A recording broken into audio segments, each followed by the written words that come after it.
رئيس الكونغو الديمقراطية لإلقاء كلمته، فليتفضل.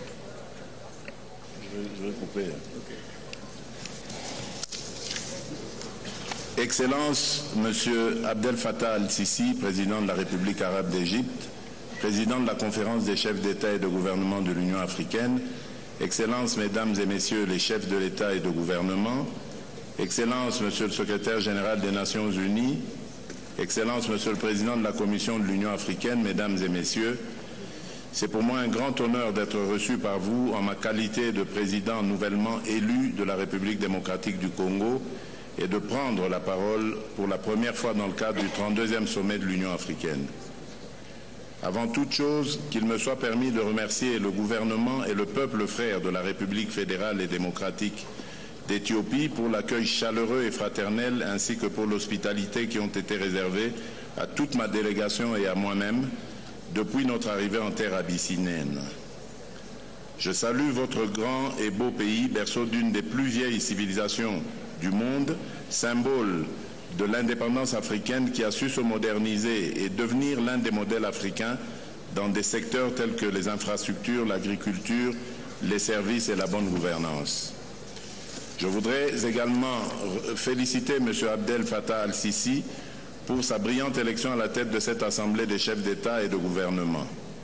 Je suis convaincu que vos hautes qualités de leadership, l'attachement historique et avéré de votre pays, l'Égypte, aux idéaux panafricains, vous permettront de diriger efficacement notre organisation tout au long de votre mandat. Je salue également l'action de votre prédécesseur, M. Paul Kagame, président de la République du Rwanda, et le félicite pour le dévouement et la compétence avec lesquels il a rempli son mandat. À son actif, on peut notamment citer le pilotage de la réforme de la Commission, ainsi que son initiative pour assurer l'autonomie financière de notre organisation.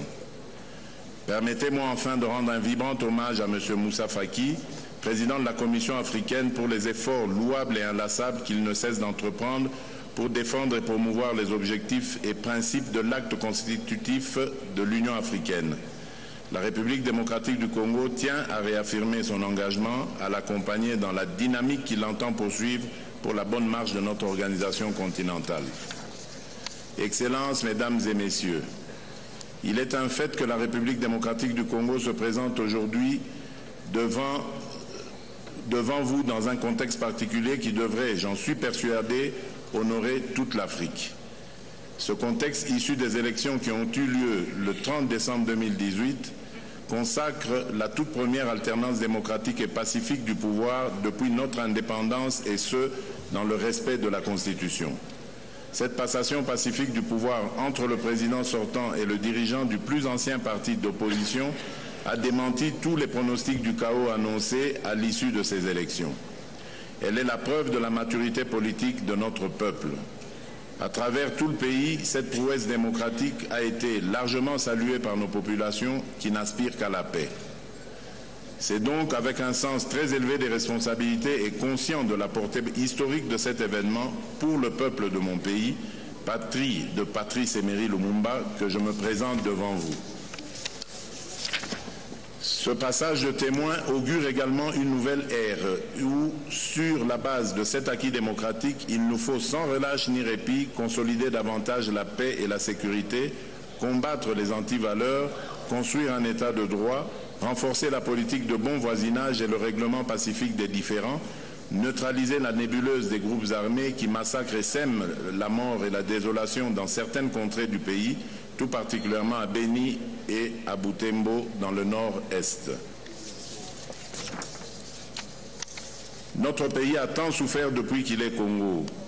Les guerres meurtrières que nous avons vécues devraient interpeller toute l'Afrique et la conscience internationale afin de ne point favoriser ni sponsoriser toute tentative susceptible de faire revivre au peuple congolais les mêmes atrocités que nous cessons de décrier depuis plus de 20 ans. Il n'est donc plus acceptable que mon pays, le Congo, continue d'être indéfiniment victime de la convoitise de ses immenses ressources naturelles. Cependant, à travers des partenariats gagnant-gagnant, la RDC s'engage à apporter sa contribution à toute action visant la mise en valeur de ces ressources naturelles pour le bien-être de l'Afrique et du reste du monde.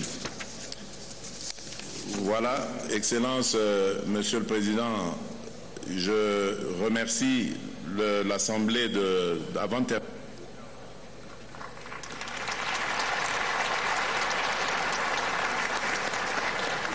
أشكر فخامة الرئيس فيليكس رئيس الكونغو الديمقراطية.